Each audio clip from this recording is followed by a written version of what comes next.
So hello everyone, welcome back to the today's Hindu paper analysis. We will keep this session too short for today and try to cover only two articles in detail. तो without any further delay, let's get started. तो पहला article जो हम लोगों ने pickup किया है वो है पेज नंबर 13 से और ये बेसिकली है ब्लैक सैटरडे से रिलेटेड। अब जैसा कि हमें पता है रशिया में ही एक रिवोल्ट दिखा गया है बाय पीएमसी यानी कि प्राइवेट मार्शियल कंटिजेंट। अब ये है क्या, पहले इस वैगनर ग्रुप को समझने की कोशिश करते हैं। अब ये पीएमसी वैगनर ग्रुप बेसिकली एक प्राइवेट मिलिट्री कंपनी है, जैसा कि यहाँ मेंशन किया गया है। ये हमारी एक प्राइवेट मिलिट्री कंपनी है। अब ये प्राइवेट मिलिट्री कंपनी होती क्या है? हमारे यहाँ तो ऐसे मिलिट्री कोई प्राइवेट मिलिट्री नहीं होती है, सारे मिलिट्री हमारे गवर्नमेंट के अंडर आती है। बट रसिया में ऐसा नहीं है। रसिया में गवर्नमेंट की अपनी मिलिट्री है, बट वहाँ की एक वैगनर ग्रुप भी है जो बेसिकली स्टार्ट किया गया था यूएनजी प्रिगोजिन के द्वारा। अब बेसिकली हुआ क्या था, ड्यूरिंग द वर्ल्ड वॉर 2 हमारे ये शख्स जेल में थे।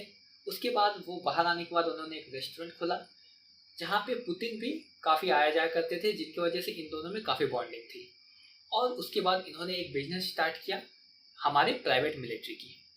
इनकी प्राइवेट मिलिट्री अभी भी अफ्रीका में काफ़ी जगह फैली हुई है और ये प्राइवेट मिलिट्री प्रोवाइड करते हैं किसी भी स्टेट या किसी भी कंट्री को। अब इस आर्मी के बारे में तो हमने समझ लिया। अब यहाँ पे प्रॉब्लम क्या आ रही है? बेसिकली हमें पता है कि जिस तरह ये हमारी आर्मी वैगनर ग्रुप अफ्रीका में तो सिचुएटेड थे ही, बट रशिया और यूक्रेन के वार में इनका एक मेजर रोल रहा है। ये रशिया को काफ़ी सपोर्ट कर रही है और अपने सोल्जर्स को प्रोवाइड करती है ताकि वो यूक्रेन के खिलाफ खड़े हो सके। बट उन्होंने अब रिवोल्ट कर दिया है और जैसा कि बताया जा रहा है कि उन्होंने मार्च स्टार्ट कर दिया था टुवर्ड्स मॉस्को। अब ऐसा क्यों? बेसिकली वैसे तो ये खत्म हो गया था 24 घंटे के अंदर ही, बट इन्होंने मार्च स्टार्ट किया है क्यों? अब इनका कहना है कि अब उनके सोल्जर्स का यूज कई सारे गलत कामों में हो रहा है। यानी कि वो अब कहना चाहते हैं कि हमारे रसिया के गवर्नमेंट का एजेंडा बदल चुका है। सबसे पहला उन्होंने पॉइंट आउट किया है कि वो करप्शन में इन्वॉल्व हो रहे हैं। सेकेंड प्रॉब्लम उन्होंने कहा है कि रशिया गवर्नमेंट की पुअर डिसीजन मेकिंग के कारण उनके कई सारे सोल्जर्स और कॉमन पीपल की जान जा रही है। जैसा कि हमें पता है कि अब वो एक कंपनी है, उनके सोल्जर्स ही उनके एम्प्लॉय है और किसी वार के कारण जो कि वो नेशनलिस्ट नहीं है, बिजनेस माइंडेड है, वो पैसों के लिए काम कर रहे हैं और उनकी एम्प्लॉय की जान जा रही है वो डिसीजन के कारण, तो ऑफकोर्स वो इरिटेट होंगे, वो फ्रस्ट्रेट होंगे। उसके बाद बताया गया है Russia has lost around 10,000 of troops. उसके बाद उन्होंने पॉइंट आउट किया है कि डिफेंस मिनिस्टर के पर्सनल एम्बिशन को वो पूरा करना चाह रहे हैं उनके थ्रू। और आखिर में उन्होंने बताया है मिस्टर सोको was supported by oligarchy seeking to exploit uranium resources। अब हमें ऑलरेडी पता है हमारा जो ये वॉर चल रहा है वो बेसिकली एक ही चीज पर डिपेंडेड है, वो है यूक्रेन की रिसोर्सेस। अब बाकी बातें कुछ भी हो, but Russia want to exploit the resources of Ukraine, इसलिए ये वॉर अभी तक चल रहा है। अब इस आर्टिकल की स्टार्टिंग फेज में यही बातें बताई गई थी। अब तो ये मार्च तो रुक गया है, बट पुतिन ने इस वैगनर ग्रुप को हटाने का निश्चय कर लिया है। उन्होंने कहा है कि उनके खिलाफ वो कोई भी एक्शन नहीं लेने वाले हैं सबसे पहला, बट अब वो इन ग्रुप से अपना काम नहीं करवाएंगे। वो उन्होंने 3 कंडीशन रखा है। सबसे पहला उन्होंने कहा है या तो वैगनर फाइटर वहां के सोल्जर्स में शामिल हो जाए, जैसा कि यहाँ बताया गया है, sign a contract with the ministry of defence. Second बोला है या तो आप अपने अपने वापस घर लौट जाओ, जैसा कि हमें पता है कि वो काफी सोल्जर्स को जमा करते हैं अलग अलग जगह से। फॉर एग्जाम्पल ये एक वैगनर ग्रुप है, उन्होंने कई अलग अलग जगहों से सोल्जर्स को अपॉइंट किया है वॉर के लिए। तो उन्होंने कहा है, पुतिन ने कहा है कि या तो अगर आप सर्व करना चाहते हो तो आप हमारे गवर्नमेंट के अंडर आओ, आप मिलिट्री के अंडर आओ, वहां सर्व करो एज अ सोल्जर, या तो अपने अपने घर लौट जाओ, या फिर उन्होंने एक बेलारूस में उन्हें प्रोवाइड किया है कि आप वहां चले जाओ और वहीं रहो। तो ये 3 कंडीशन के साथ उन्होंने कहा है कि आप ये तीनों एक्सेप्ट कर सकते हो और आपके खिलाफ कोई भी कार्रवाई नहीं की जाएगी। मार्च को आपने रोक दिया है तो बात यहीं खत्म होती है। तो इस आर्टिकल में बेसिकली यही पॉइंट आउट किया गया था। हम लोगों ने स्टार्टिंग से एंड तक ऑलमोस्ट सब कुछ देख लिया है। तो अब हम बढ़ते हैं अपने अगले आर्टिकल की तरफ, जो हम लोगों ने पिकअप किया है पेज नंबर 7 से। अब इस आर्टिकल में हम लोगों ने बात की है NIRF की रैंकिंग के बारे में। जैसा कि हमें पता है इस टॉपिक को हम लोगों ने कल भी कवर किया था, तो इसकी बेसिक पहले पैरा में जो भी बातें की गई थी उसे हम लोगों ने कल के वीडियो में ही कवर कर लिया। अब आगे बढ़ते हैं। जैसा कि कल के वीडियो में हम लोगों ने सारी अच्छी बातें की थी, किस तरह तमिलनाडु हमारे टॉप पोजीशन पे है NIRF रैंकिंग के, और किस तरह NIRF रैंकिंग इंडिया को काफ़ी हेल्पफुल कर रही है। अब हम लोगों ने पॉजिटिव इम्पैक्ट तो देख लिए, अब आती है नेगेटिव इम्पैक्ट के बारे में। ये काफ़ी इंपॉर्टेंट भी है, तो अब बढ़ते हैं इसके नेगेटिव इम्पैक्ट को देखते हुए आगे की ओर। तो सबसे पहले इश्यूज की बात करते हैं। जैसे कि हमने देखा ये जब 2017 में स्टार्ट हुई थी तो इसने ऑलमोस्ट 500 कॉलेजेस की रैंकिंग की थी, बट बाय 2022 एंड 23 ये ऑलमोस्ट 5 फोल्ड हो गई थी। बट अभी भी इसमें ऑलमोस्ट 1100 यूनिवर्सिटीज आती है। बट इन टोटल देखा जाए तो इंडिया में कितनी यूनिवर्सिटीज है?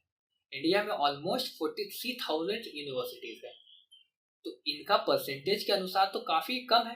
तो ऑलमोस्ट बताया गया है कि ऑलमोस्ट 12.3% ही इंस्टीट्यूशन इनके अंडर आती है जिनकी इन्होंने रैंकिंग की है। तो अब सैंपल साइज तो काफी छोटा हो गया।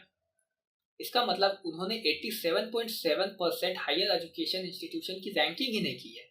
तो इस तरह हम लोग इतने कम सैंपल साइज में कैसे डिटरमाइन कर सकते हैं कि ये रैंकिंग काफी एक्यूरेट है और काफी अच्छी है।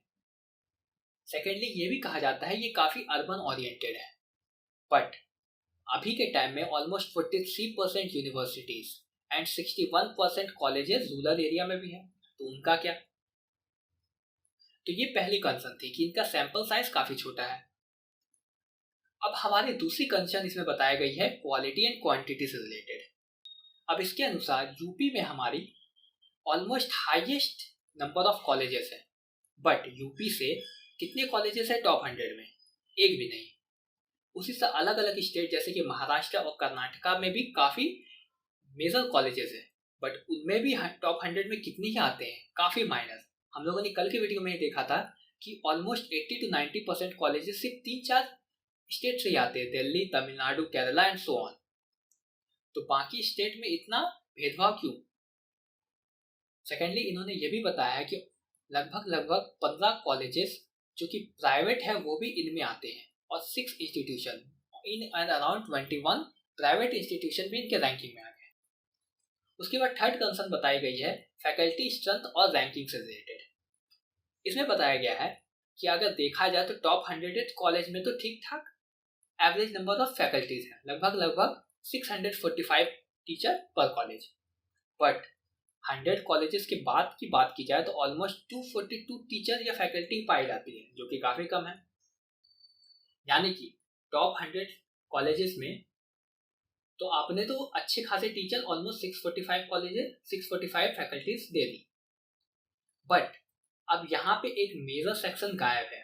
क्यों गायब है? क्योंकि यहाँ रैंकिंग ही नहीं हुई है। 87% सैंपल साइज की तो रैंकिंग ही नहीं हुई, और बचे हुए कॉलेजेस की रैंकिंग की गई है तो ये तो बिल्कुल एलिमिनेट ही हो गए हैं। अब यहाँ है ऑलमोस्ट 270 टीचर्स के आसपास, 240 टीचर्स के आसपास। तो आप एक मेजर डिफरेंस देख सकते हैं। उसके बाद आखिरी कंसर्न की तरफ बढ़ते हैं। आखिरी कंसर्न में ये बताया गया है साइंटिफिक पब्लिकेशन के बारे में। अब इसमें क्या बताया गया है? देखिए 87.71% रिसर्च पेपर सिर्फ ये 12% इंस्टीट्यूशन ही प्रोवाइड करते हैं। मतलब 90% हमारे रिसर्च पेपर 12% से आ रहे हैं। इसका क्या मतलब हुआ कि बाकी के 80-90% क्या कर रहे हैं? कोई रिसर्च पेपर ही पब्लिश नहीं कर रहे हैं, फिर भी NIRF में उनकी रैंकिंग दी गई है। और शॉकिंग बात यह है कि जो ऑलमोस्ट 50% इंस्टीट्यूशन है एक भी पब्लिकेशन पब्लिश ही नहीं करती, फिर भी उनको रैंकिंग दी जा रही है। तो इसकी ओवरऑल सिनेरियो की बात करें तो ये काफ़ी गड़बड़ काम चल रहा है, क्योंकि इनकी सैंपल साइज कम है। तो जो भी रैंकिंग में आ रहा है वो ठीक ठाक रैंक तक पहुंच जा रहा है। क्यों? क्योंकि ऑलमोस्ट 50,000 कॉलेजेस हैं। अब बोला जाए कि मेरे कॉलेज ने रैंक 112 अचीव किया है 50,000 कॉलेजेस में, तो ये काफ़ी अच्छी बात है उस कॉलेज के लिए। बट क्या सच में वो इतनी अच्छी कॉलेज है? क्यों? क्योंकि हमने देखा कि स्टार्टिंग के 100 कॉलेजेस ही हैं जो ठीक ठाक टीचर प्रोवाइड कर रहे हैं, रिसर्च पेपर प्रोवाइड कर रहे हैं, बट उसके बाद के कॉलेजेस में तो फैकल्टी भी काफ़ी कम है, तो वहाँ रिसर्च पेपर भी काफ़ी कम प्रोवाइड हो रहे हैं, पब्लिकेशन भी काफ़ी कम है। यानी कि वो किसी सब 112 में तो पहुँच गए हैं। वो क्लेम तो कर रहे हैं कि वो 110 120 रैंक में आ रहे हैं out of 50,000 colleges all over India, but क्या सच में उसकी स्टैंडर्ड ऑफ एजुकेशन उतनी है? और इस रैंकिंग को ही दिखाकर वो हो सकता है अपने लिए स्टूडेंट गैदर कर रहे हो। तो इस तरह के ड्रॉबैक्स के बारे में बात की गई है। बहुत और इस आर्टिकल में लास्ट में यह भी बताया गया है कि रूरल और अर्बन में भी काफ़ी डिवीजन देखा गया है।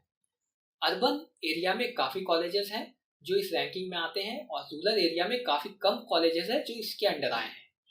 तो इसको भी ध्यान रखने की ज़रूरत है। तो इस तरह हम लोगों ने दोनों आर्टिकल को कंप्लीट कर लिया है। आज की इस वीडियो को हम लोग यही एंड करेंगे। कल की वीडियो से हम कोशिश करेंगे ज़्यादा से ज़्यादा आर्टिकल को कवर करने की।